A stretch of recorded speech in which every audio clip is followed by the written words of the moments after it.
En diciembre del año pasado, en la ciudad de Wuhan, China, se detectó por primera vez a la enfermedad por coronavirus, conocido como COVID-19. Todos sabemos que el agente patógeno responsable de esta gran pandemia mundial, declarado así por la Organización Mundial de la Salud, es conocido actualmente como SARS-CoV-2. La coyuntura que estamos pasando desencadena un sinnúmero de interrogantes. Interrogantes como: ¿qué son los virus? ¿Son seres vivos? Hablar de bacterias y hablar de virus es hablar de lo mismo. ¿Qué particularidad tienen estas entidades microscópicas que nos hacen daño? ¿De qué estamos hechos? ¿De qué estamos formados? Si quieres entender bien las respuestas a estas interrogantes, te invito a ver el presente video que tiene que ver con el estudio de la célula. Soy el profesor César Porcel y estoy a tu disposición. La citología viene a ser la rama de la biología que se encarga de estudiar a la célula. Todos los seres vivos estamos formados por unas unidades repetitivas que nos hace recordar a los ladrillos de un edificio. Estas unidades repetitivas se conocen con el nombre de células. Todos los seres vivos estamos formados por células. Por esa razón, la célula es la unidad básica de todo ser vivo. Fue Robert Hooke quien observó a las células por primera vez, utilizando una muestra de un árbol conocido como alcornoque. Pudo darse cuenta la presencia de cavidades internas. Estas cavidades le hacían recordar las celdas de los monjes de aquella época y le dio el nombre de célula. Célula viene a ser el diminutivo de celda.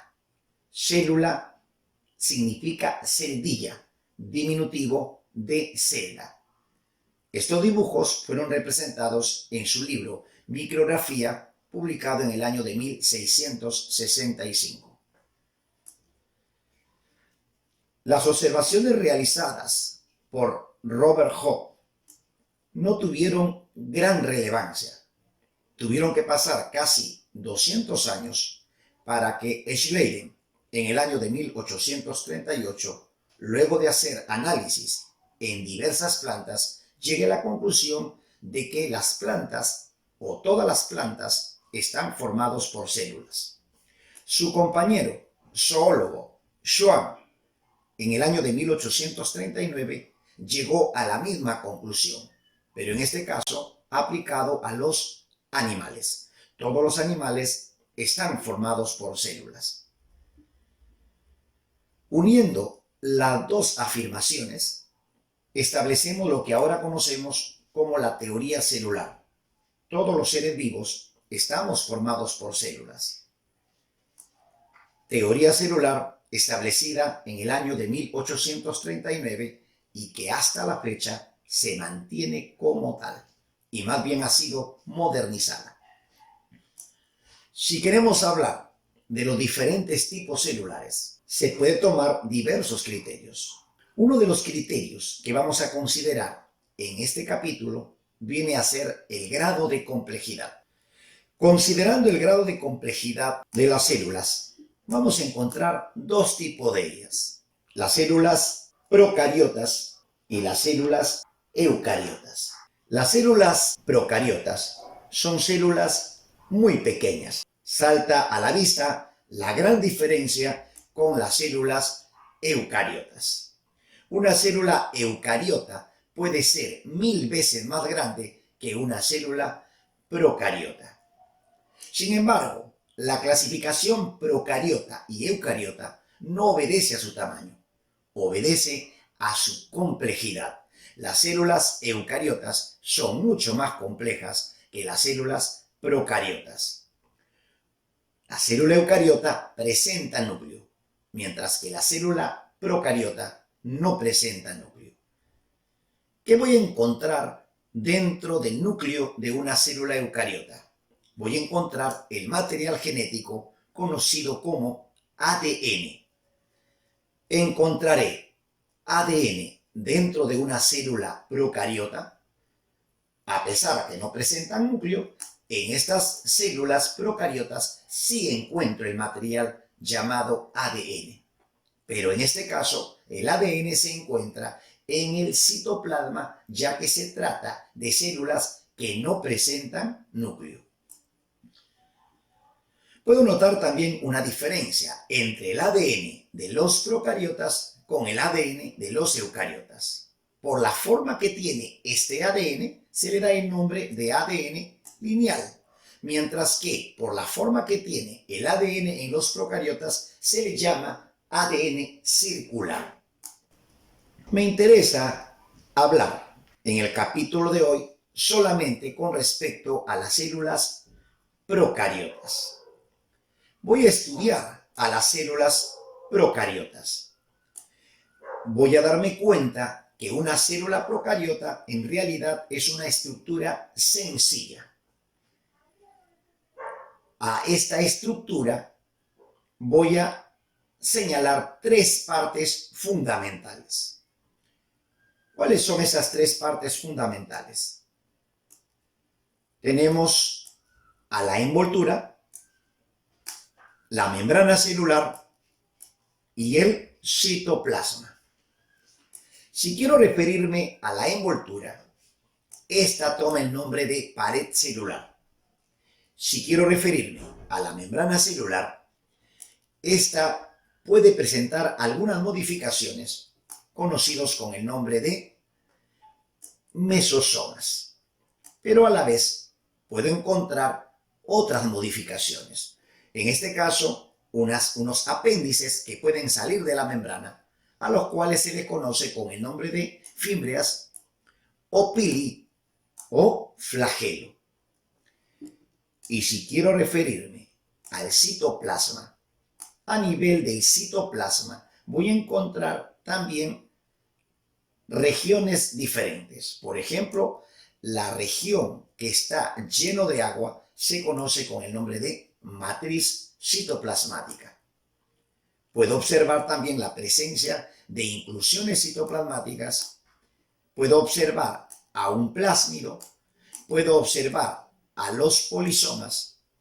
Puedo observar a una región especializada conocido con el nombre de nucleoide, en el cual internamente se encuentra el ADN circular que lo mencionamos anteriormente.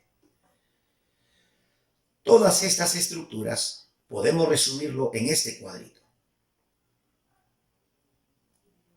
La envoltura, la membrana y el citoplasma asociados con sus estructuras correspondientes.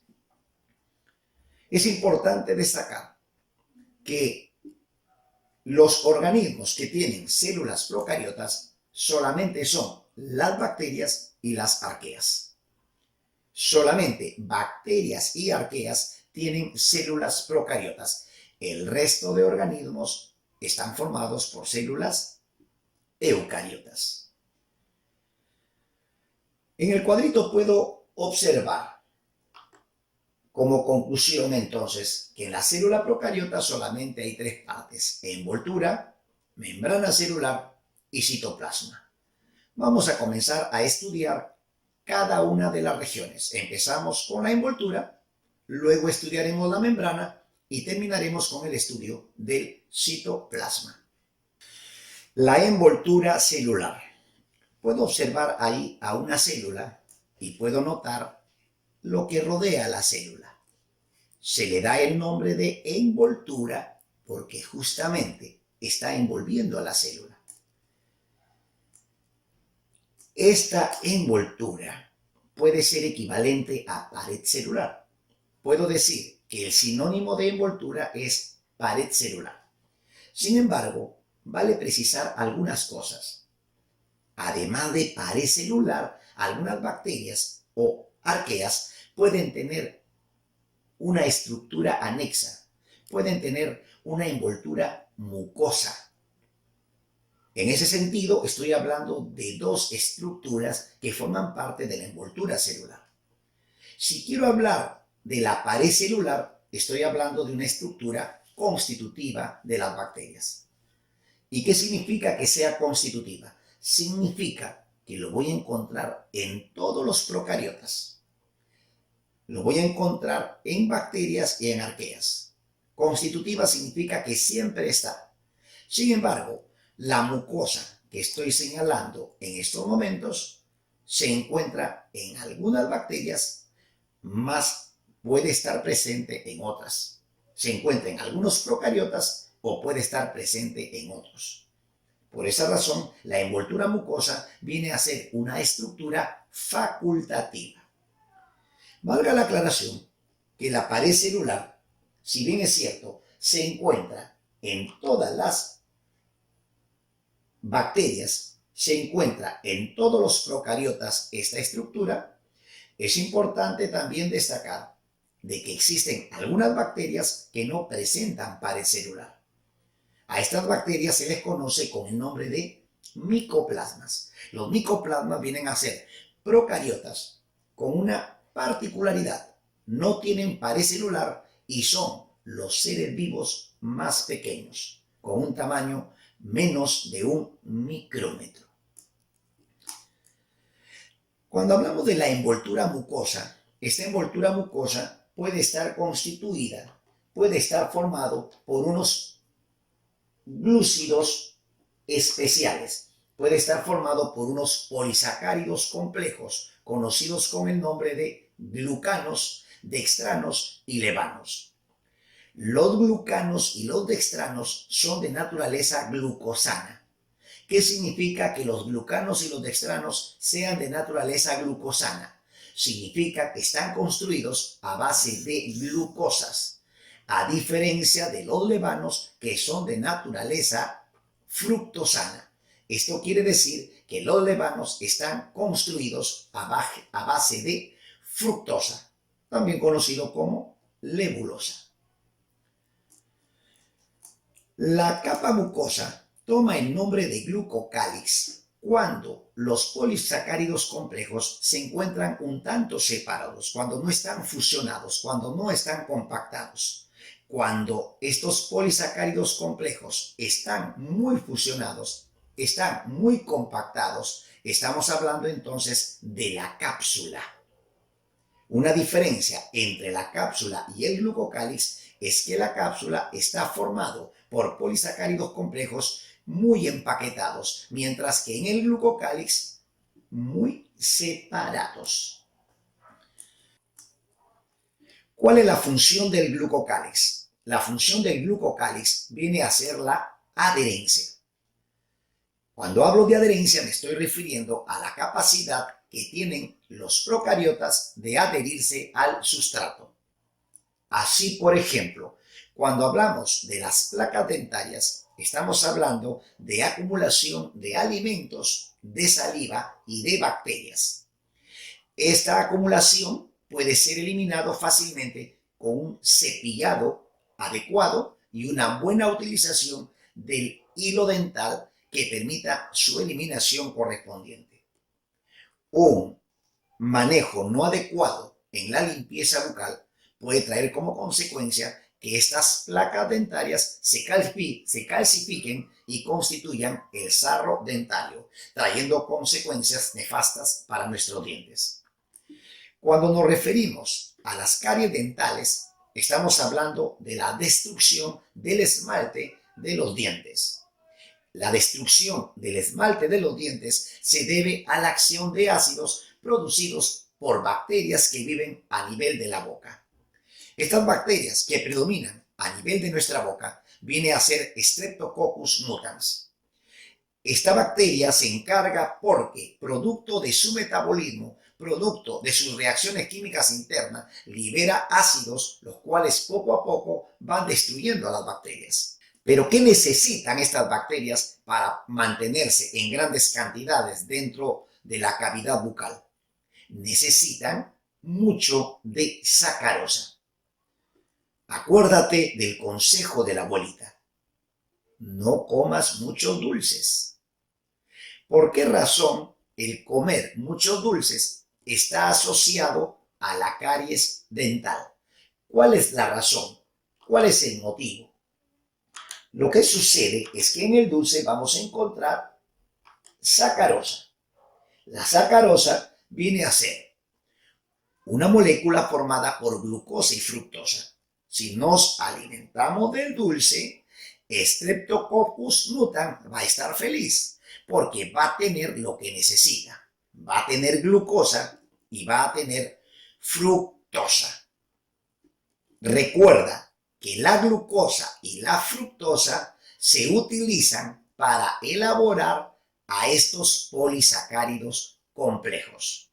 Gracias a unas enzimas, como por ejemplo la glucosiltransferasas, Streptococcus mutans utiliza la elaboración de glucosa para permitir la formación de los glucanos y dextranos. Y utilizando otra enzima conocido como fructosiltransferasa, va a elaborar lo que se conoce con el nombre de levano, que recuerda, vienen a ser polímeros de fructosa. Con respecto a la cápsula, ¿qué importancia tiene para las bacterias? Podríamos imaginarnos a la cápsula como un armazón de protección de los procariotas. O sea, procariota que tiene cápsula es procariota que está muy protegido. ¿Muy protegido contra qué? Muy protegido contra diversos agentes adversos. ¿Por qué Streptococcus o Klebsiella pueden causar neumonía sin mucho problema en nuestro cuerpo? Por la presencia de esta estructura conocido con el nombre de cápsula. Esta cápsula va a proteger a la bacteria contra proceso de fagocitosis. Recuerda que la fagocitosis es el proceso por el cual ciertos glóbulos blancos se tragan a las bacterias. Cuando estas bacterias ingresan a mi cuerpo, glóbulos blancos como los macrófagos y los neutrófilos, llamados fagocitos, se tragan a las bacterias, mas no pueden tragarse a estas bacterias que presentan cápsula. La cápsula además le va a proteger contra ciertos fármacos, contra ciertos bactericidas, ya que es una barrera que evita el paso de estos compuestos químicos. Y además le protege contra virus que destruyen a las bacterias, conocidos con el nombre de bacteriófagos. Al hablar la introducción el día de hoy, nos hicimos la pregunta: ¿los virus son seres vivos? ¿Cuál es la respuesta? Enfocamos al inicio la teoría celular. ¿Y qué es lo que dijimos cuando hablamos de teoría celular? Dijimos de que la teoría celular sostiene que todos los seres vivos están formados por células. Y como los virus no están formados por células, entonces, desde el punto de vista de la teoría celular, los virus no son seres vivos. Otra importancia con respecto a la cápsula es que se constituye en una gran reserva de agua. Cuando la bacteria se encuentra en condiciones de falta de agua, entonces la cápsula es la envoltura que le va a proveer. Con respecto a la pared celular, ¿por qué es importante la pared celular? Esta pared celular cumple un papel muy importante como protector mecánico. ¿A qué me refiero como protector mecánico? Las bacterias, al igual que cualquier otra célula, está lleno de sales, contiene sales. O sea, prácticamente es una solución. Pero si quiero referirme específicamente a estos procariotas, estos se caracterizan porque tienen gran cantidad de sales que va a permitir que su presión osmótica interna pueda llegar en casos extremos e inclusive hasta 20 atmósferas. Y la presión osmótica viene a ser la fuerza que tiene el citoplasma, en este caso, para atraer agua.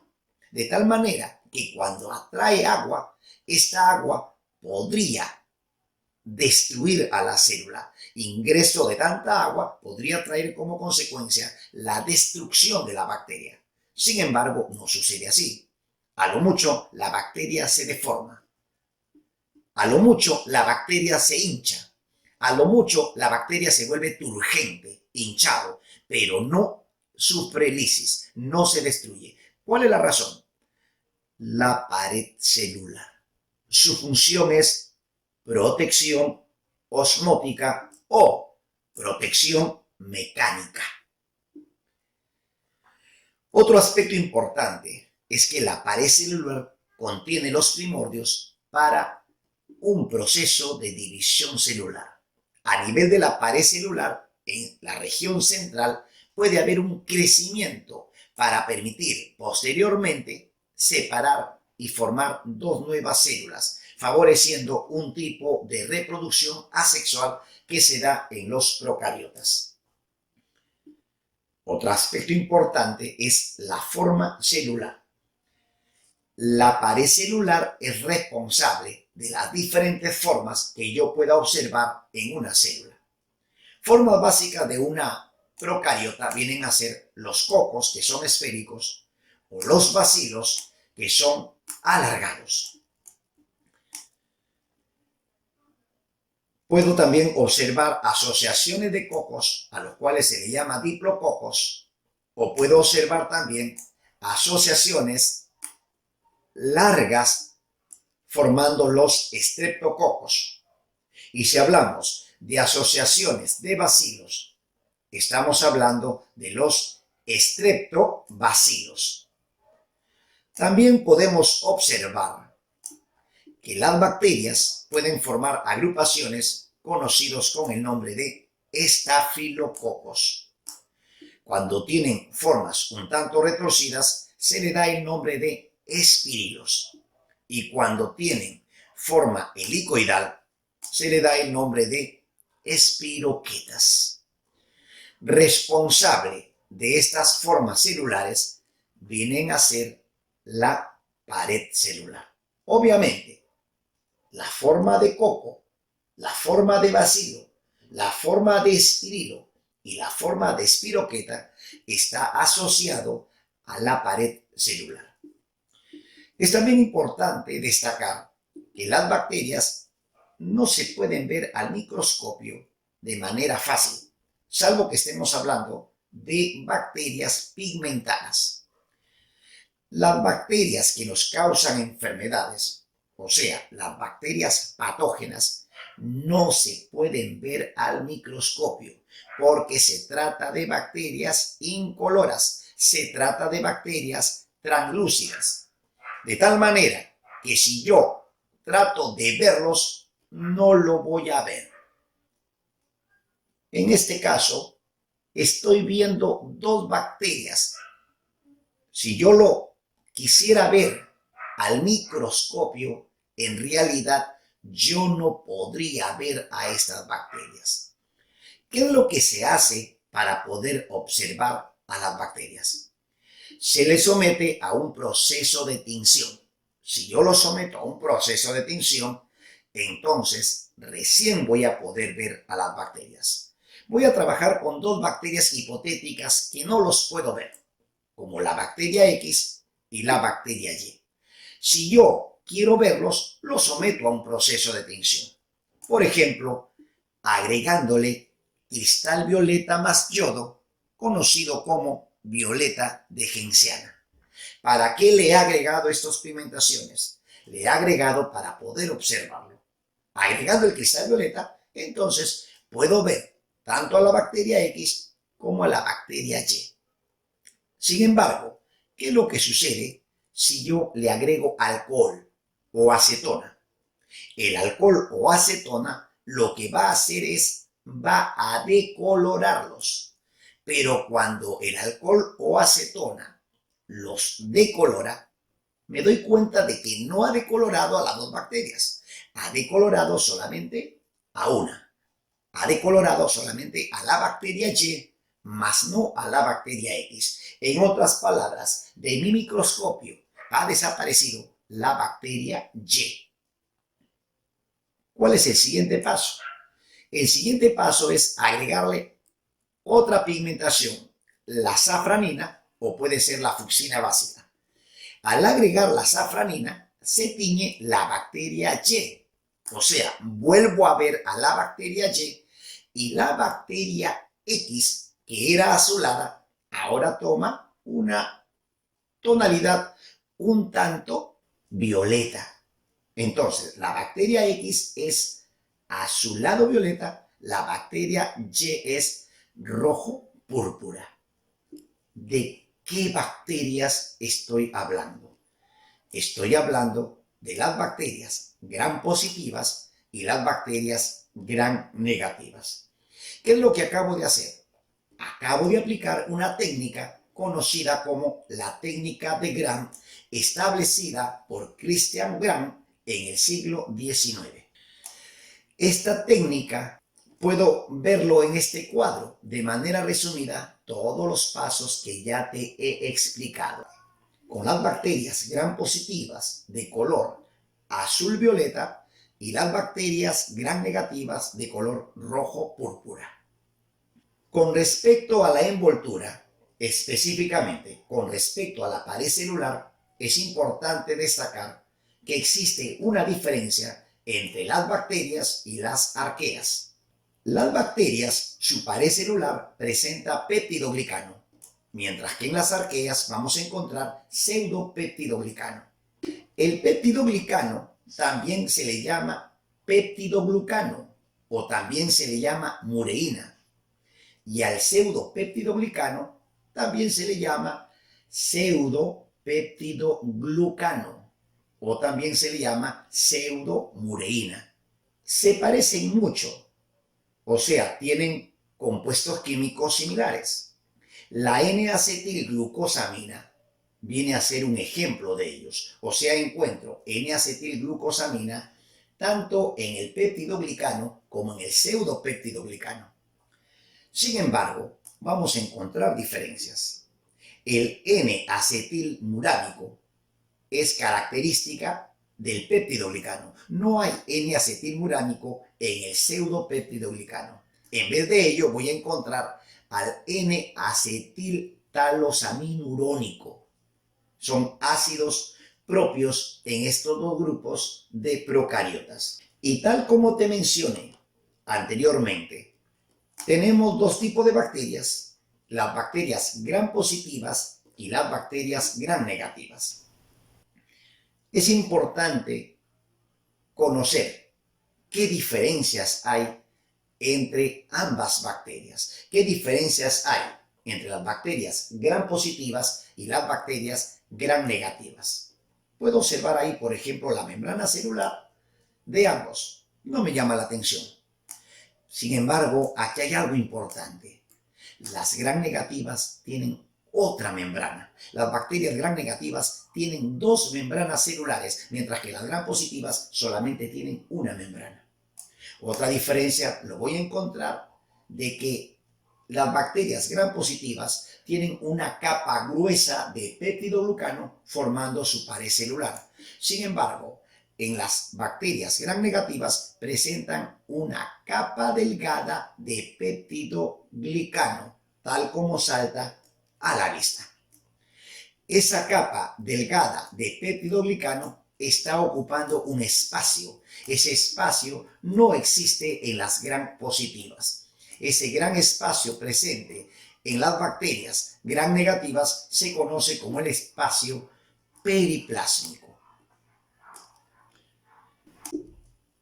Me interesa ahora profundizar un poquito con respecto a cada uno de ellos. Por ejemplo, estoy viendo la pared celular de las gram positivas, en primer lugar. Luego vemos de las gram negativas. ¿Qué cosa voy a destacar en las bacterias gram positivas?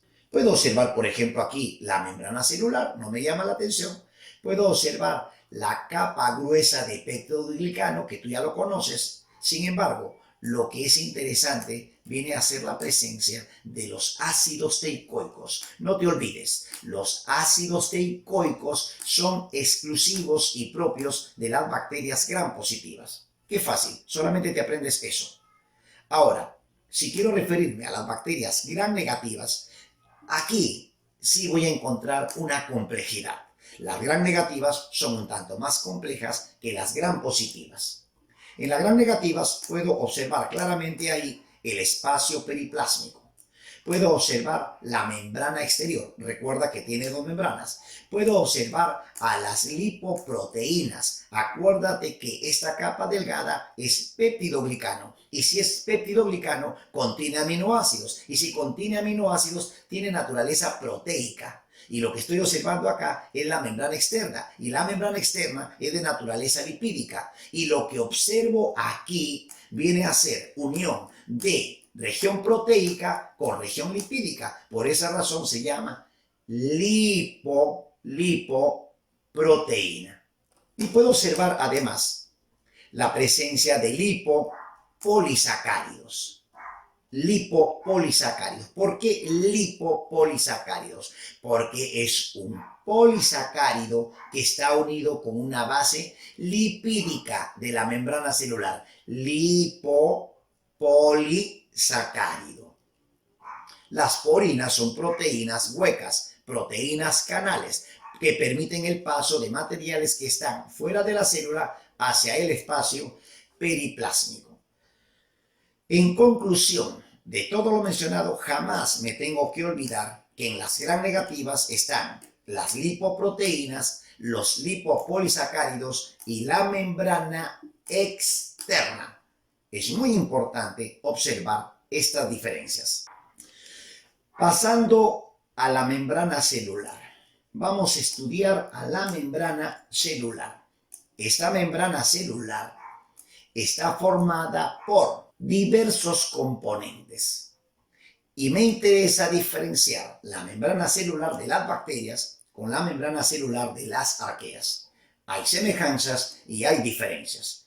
En las bacterias es una bicapa lipídica, mientras que en las arqueas es una monocapa lipídica. En ambos casos puedo observar la presencia de proteínas.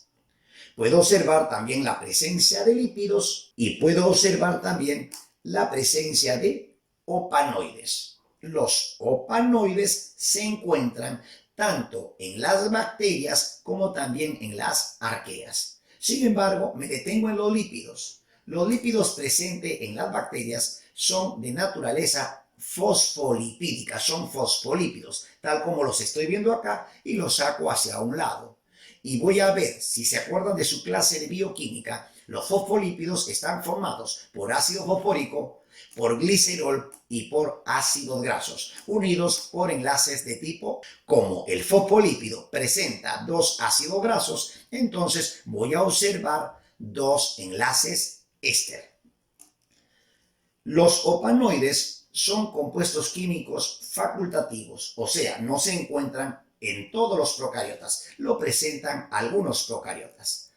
Recordando que los procariotas no presentan esteroides, que los esteroides solamente están en los eucariotas, es importante destacar de que los opanoides son su análogo, son los análogos a los esteroides, o sea, cumplen la misma función. El colesterol, por ejemplo, que es un esteroide en las células animales, estabiliza su membrana celular y en las plantas viene a ser el ergosterol. En el caso de las bacterias no hay ni colesterol, tampoco hay ergosterol. Vamos a encontrar opanoides que se encargan de estabilizar las membranas correspondientes. En el caso de las arqueas, la estructura básica viene a ser el tetraéter de glicerol. ¿Por qué tetra? ¿Qué cosa significa tetra? Tetra significa 4, o sea, porque presenta 4 enlaces éster. Al presentar dos cadenas isoprenoides en cada extremo, voy a encontrar un enlace éter por cadena. como son dos cadenas, en total voy a encontrar 4 enlaces éster. De ahí el nombre de tetraéter. ¿Y por qué de diglicerol? Porque presenta 2 moléculas de glicerol. Si yo quiero dar un nombre a la molécula que estoy señalando en estos momentos, esa molécula se conoce con el nombre de fentanilo.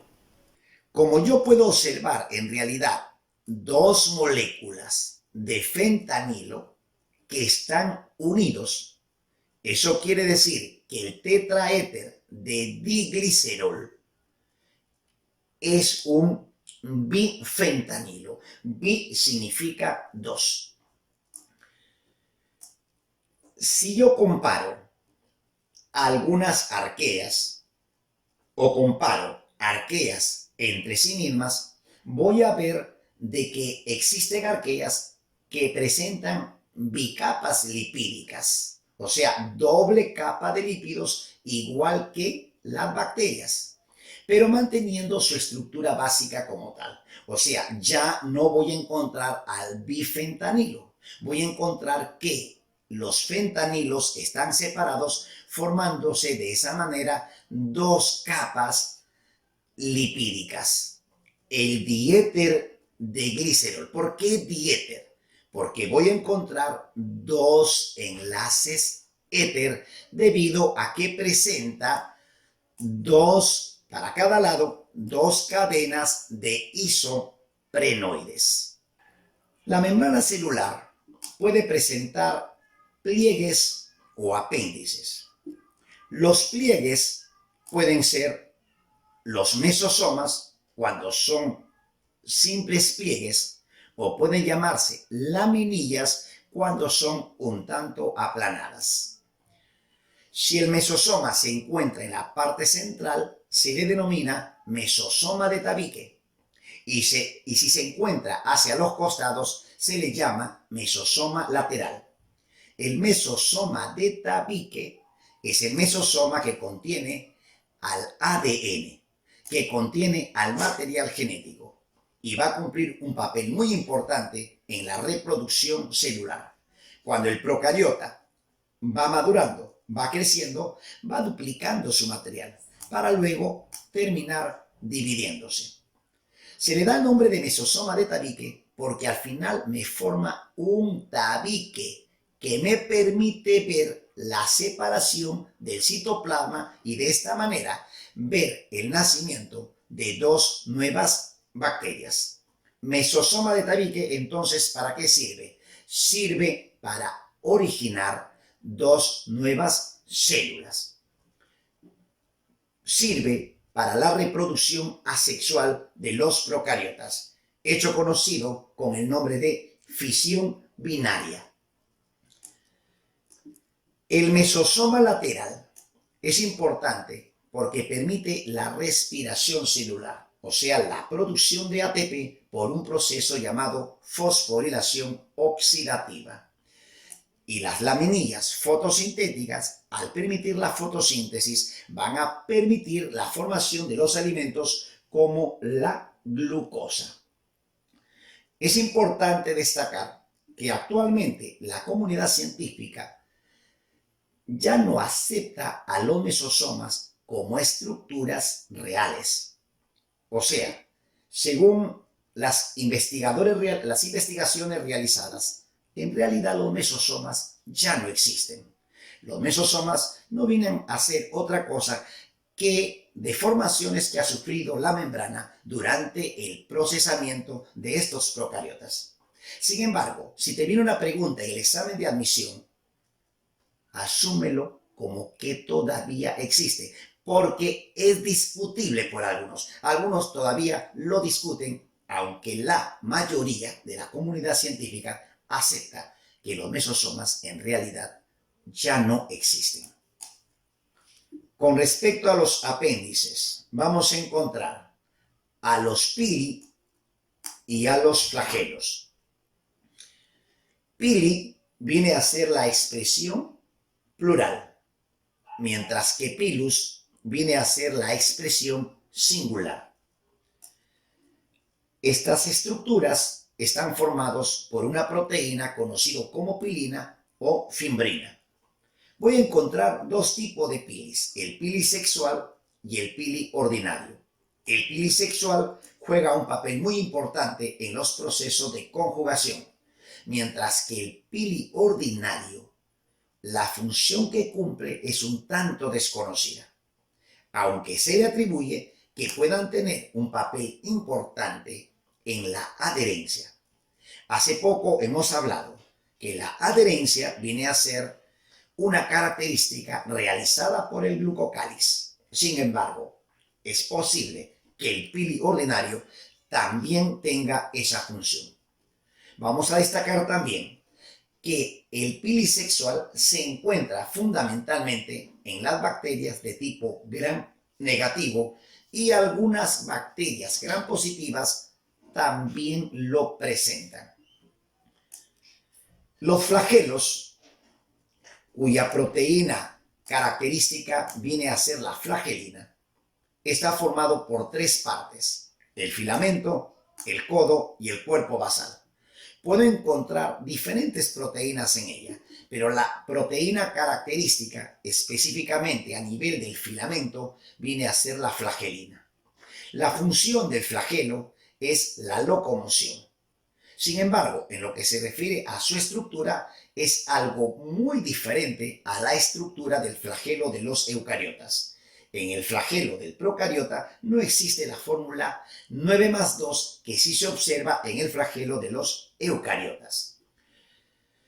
Cuando una bacteria tiene un flagelo, se le llama monotrica. Si tiene un mechón de flagelos, se le llama lofotrica. Si presenta dos flagelos, ditrica. Si presenta flagelos en todo su alrededor, peritrica. Si presenta mechones a ambos extremos, anfilofotrica. Y si no tiene flagelo, se le conoce con el nombre de atrica.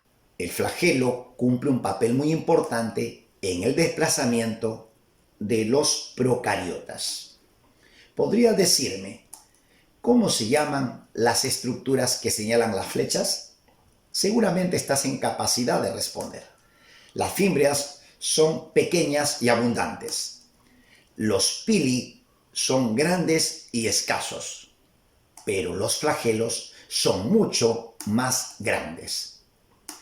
Para terminar, el citoplasma. El citoplasma viene a ser la región comprendida o delimitada por la membrana celular.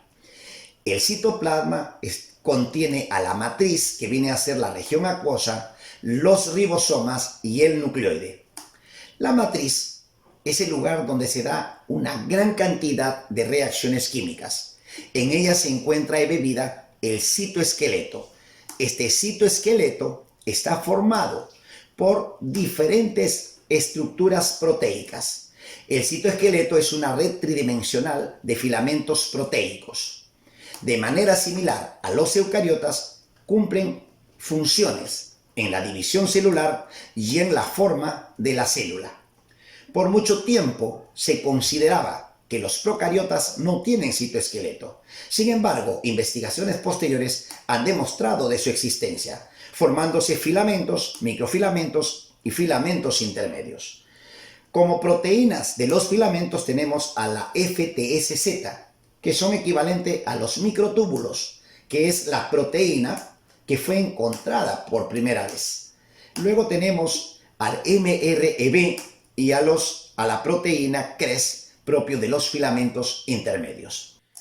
A nivel de la matriz voy a encontrar a los plásmidos, que son estructuras genéticas, estructuras que contienen información para la formación de determinadas proteínas. También puedo encontrar componentes facultativos que pueden o no estar presentes en los procariotas, que vienen a ser las inclusiones citoplasmáticas. Además, se pueden encontrar facultativamente a las vesículas de gas.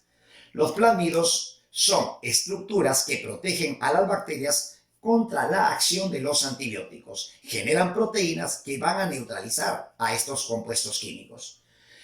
Las bacterias que presentan plásmidos son resistentes a determinados antibióticos. Puedo observar aquí, por ejemplo, a una bacteria que presenta plásmidos. Eso quiere decir que esta bacteria es resistente a los antibióticos, mientras que esta otra bacteria no tiene plásmidos, por lo tanto será sensible a determinados antibióticos. Una de las características es que los plásmidos pueden ser transferidos de una bacteria a otra. La bacteria que tiene plásmidos se le llama bacteria donante y la que está dispuesta a recibir viene a ser la bacteria receptora.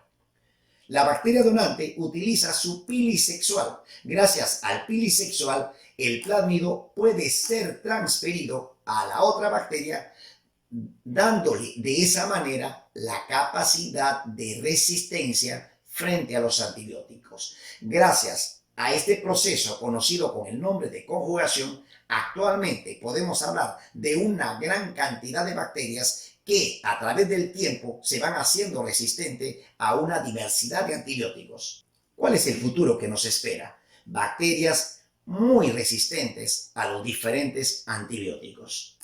Los plásmidos, que son entidades genéticas, pueden ser utilizados en la transferencia de genes. Dentro de la ingeniería genética, por ejemplo, se ha realizado la producción a nivel industrial de la insulina y de otras proteínas tan importantes. En ese sentido, los plásmidos cumplen un papel importante para el beneficio del hombre.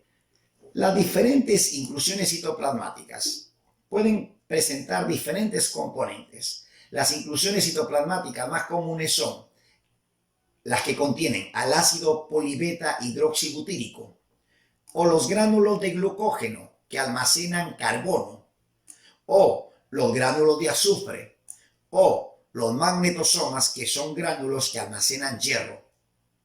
También podemos encontrar vesículas de gas. Estos gases cumplen un papel muy importante para mantener la flotación del procariota. Podemos hablar, por ejemplo, de las cianobacterias, que son organismos fotosintéticos. Las cianobacterias vienen a ser procariotas que realizan fotosíntesis. Y para poder realizar fotosíntesis tienen que mantenerse a flote. De lo contrario, no podrían tener acceso a luz. Gracias a las vesículas de gas, ellos tienen acceso a la luz gracias a estas vesículas que contienen aire. Los ribosomas se encargan de la formación de proteínas. Los ribosomas, tanto en los procariotas como en los eucariotas, trabajan en conjunto formando una diversidad de proteínas, y cuando se encuentran en conjunto toman el nombre de polisomas o poliribosomas. Los ribosomas de los procariotas son mucho más pequeños que los ribosomas de los eucariotas. El coeficiente de sedimentación de los ribosomas procariotas viene a ser de 70S. Cuando estudiemos a los eucariotas veremos que en ellos los ribosomas son de 80S. Y por último, la región especial, conocido con el nombre de nucleoide o genóforo. ¿Qué cosa es el nucleoide o genóforo? Es la región citoplasmática en el cual voy a encontrar al material genético, en el cual voy a encontrar al ADN circular. El ADN circular es un ADN que contiene proteínas diversas. Si quiero referirme a los procariotas, en ellos voy a encontrar proteínas no históricas, pero si quiero referirme a las arqueas, en ellos voy a encontrar a unas proteínas llamadas histonas. Entonces, si comparo a las bacterias con las arqueas, los procariotas que están evolutivamente hablando más cerca a nosotros, eucariotas, vienen a ser las arqueas, porque ellas presentan histonas igual que nosotros. Eso quiere decir que el término arquea, que significa antiguo, fue un término equivocado que se aplicó a estos procariotas. Antes se pensaba que las arqueas eran los procariotas más antiguos. Ahora sabemos que las arqueas son procariotas que han surgido luego de las bacterias y son tan comunes como las bacterias que conocemos, sino que se ha tardado en conocerlas porque hasta ahora no se ha encontrado una arquea que cause alguna enfermedad.